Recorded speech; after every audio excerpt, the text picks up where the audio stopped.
उनके परिवार के सदस्य उनके पिता नहीं रहे।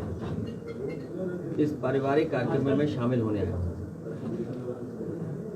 जौनपुर समाजवादियों का बहुत पुराना जिला रहा है। नेताजी से लेकर के और पूर्व में बहुत बड़े बड़े नेता यहाँ से बने, परिवर्तन लाए, राजनीति को हमेशा दिशा देने का काम किया।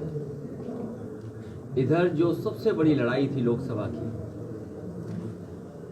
जिसमें संविधान बचाना, लोकतंत्र बचाना और जिस तरह भारतीय जनता पार्टी काम कर रही थी, तो उसकी गलत नीतियों के खिलाफ जनता में आह्वान समाजवादियों ने और गठबंधन के साथ, इंडिया गठबंधन के साथ है। उसका परिणाम ये हुआ है, न केवल जौनपुर की जनता ने, जिसमें दोनों लोकसभा हैं, जौनपुर लोकसभा, मछली शहर लोकसभा और आसपास की बहुत महत्वपूर्ण लोकसभा इंडिया गठबंधन के पक्ष में आई।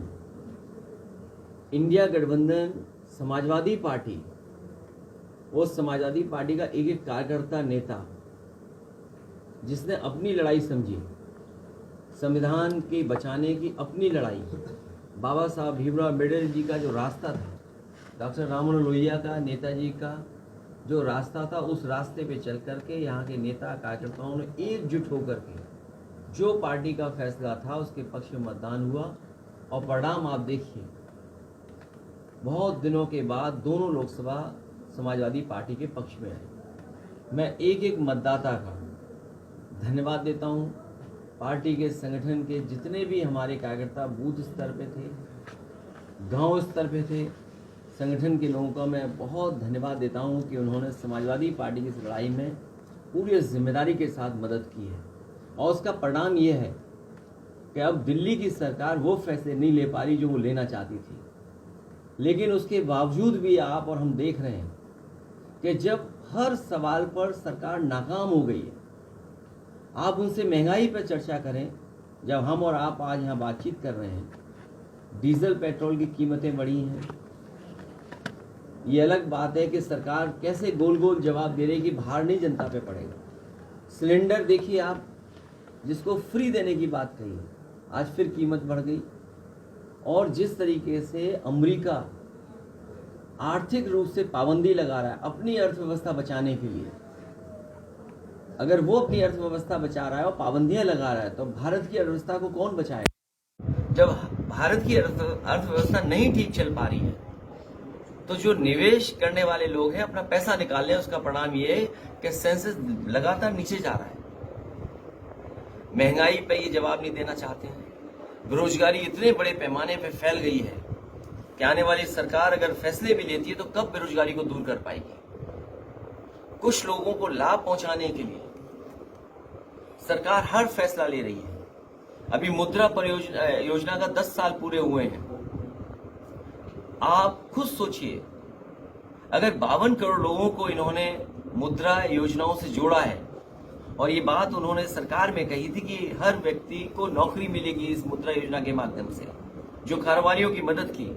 अगर 52 करोड़ लोगों को इन्होंने मदद की है, 33 लाख करोड़, तो अगर एक व्यक्ति जिसको मुद्रा लोन मिला है, अगर उसने 2 लोगों को नौकरी दी है, तो इसका मतलब तो यह है कि नौकरी खत्म हो जानी चाहिए थी, अब नौकरी की जरूरत ही नहीं थी किसी को।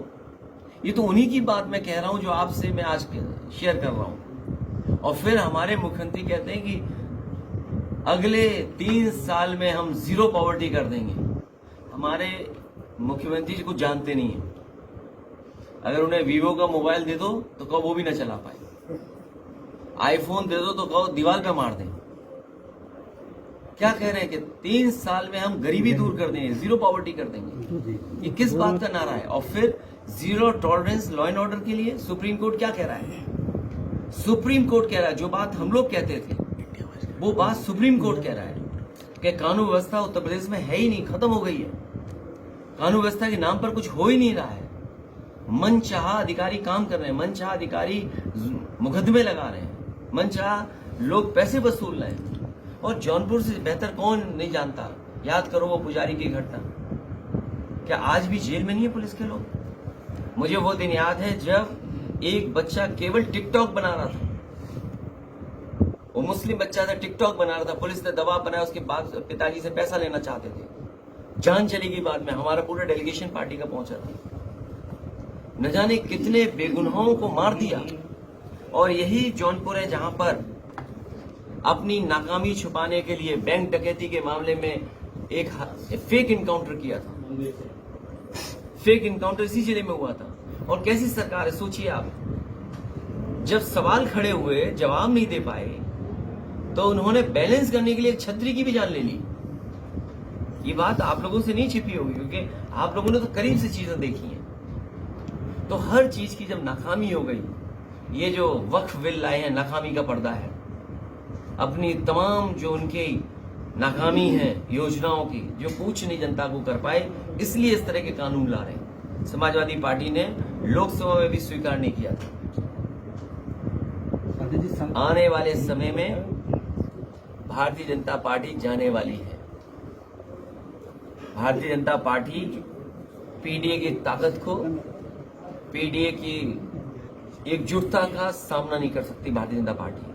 और इसीलिए क्या कह रही थी मुख्यमंत्री जी, 80 और 90, ये मैंने नहीं कहा। अगर पूर्व में किसी ने कहा हो, मेरे मुंह से आपने कभी नहीं सुना हुआ 80 और 90। मैं उन्हीं मुख्यमंत्री जो 80-90 कह रहे हैं, मैं उनसे जानना चाहता हूं कि हम 80 में आते हैं कि 20 में आते हैं, 80 में कि 20 में। अगर वो ये बता पा रहे हैं तो वो समझ लें ये लड़ाई 90-10 की है। और 90-10 में इसलिए बोल रहा हूं कि हर पीड़ित अपमानित पीडीए के साथ है। आप में से ही बहुत सारे लोग समय समय अपमानित हुए होंगे। हमारे प्रेस के साथी भी जानते हैं परेशानियां।